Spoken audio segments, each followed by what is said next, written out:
Bonjour et bienvenue sur ma chaîne YouTube La Nature c'est mon école. Alors aujourd'hui je voudrais vous parler d'une des activités qu'on a le plus de plaisir à faire, qu'on peut faire dehors quand il fait beau, qu'on peut faire dedans les jours de pluie. Voilà, c'est une création en fait avec des galets ou des cailloux. Donc soit des galets en fait qu'on a ramassés au bord de l'eau, donc ça peut être de toute taille. En règle générale, il ne faut pas trop dépasser la paume de la main, encore que après l'action est infinie. Sauf que pour la fin de l'activité, vous allez voir que c'est mieux si ça ne fait pas plus gros que la paume de la main. Donc des cailloux comme ça, ou bien des cailloux, tout ce qu'il y a de plus bateau ramassé par terre, en forme de triangle, en forme de carré, enfin tout est possible, après on s'adapte. Et ensuite, pour réaliser cette activité, on utilise en fait des crayons peinture et on peint ces galets. Donc je vous montrerai quelques exemples plus tard, mais on peut faire des choses comme ça. C'est un modèle qu'on fait très très souvent, la coccinelle, parce que c'est passe-partout et puis que c'est mignon, tout le monde aime bien les coccinelles, donc ça passe bien. Et ensuite on va faire des lâchers de coccinelles ou de galets en fait. Donc des fois c'est en pleine ville, des fois c'est dans un parc, des fois c'est dans les jardins des gens qui nous ont invités. Enfin, peu importe, après on peut les lâcher au bord d'un chemin, on peut faire s'envoler ces coccinelles et ces galets un peu n'importe où, quoi. Donc,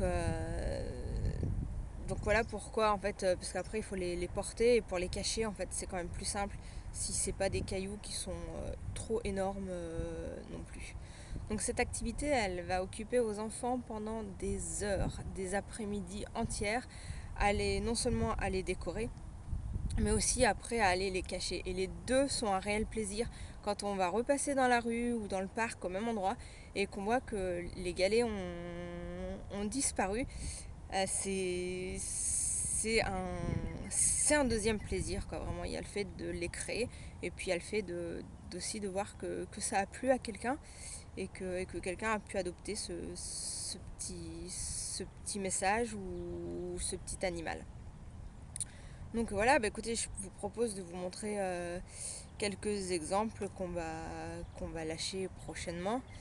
Euh, voilà, pour éventuellement vous donner des idées.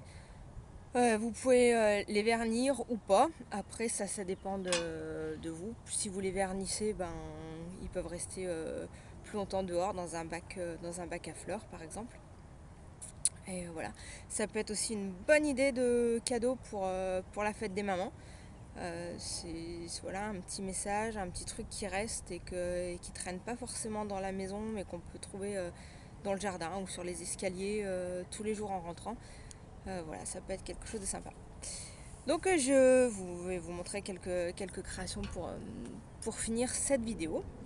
Et puis si ça vous a plu, n'hésitez pas à vous abonner à ma chaîne et puis surtout à mettre vos commentaires pour donner d'autres idées de création. A tout de suite. Voilà, donc je vous ai disposé quelques pièces par terre. Donc c'est ce que je vous disais, soit ça peut être des coccinelles comme ça peut être des petits escargots, ça peut être des petits smileys. Et puis ça peut être voilà, des choses un peu plus fines, après ça dépend les crayons que vous allez utiliser. Des petits traits à quatre feuilles, des choses de toutes les couleurs, des voitures, voilà. Et puis qu'est-ce qu'on a? Des petits chats.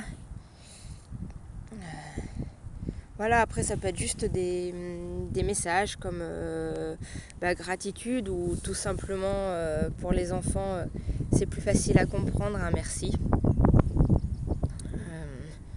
Voilà. Voilà ce qu'on peut réaliser, des petites maisons. Voilà, et quand ils sont invités à un anniversaire ou quoi, c'est des petites choses qui sont fait main et qui sont faits avec amour. Donc voilà, quelques idées.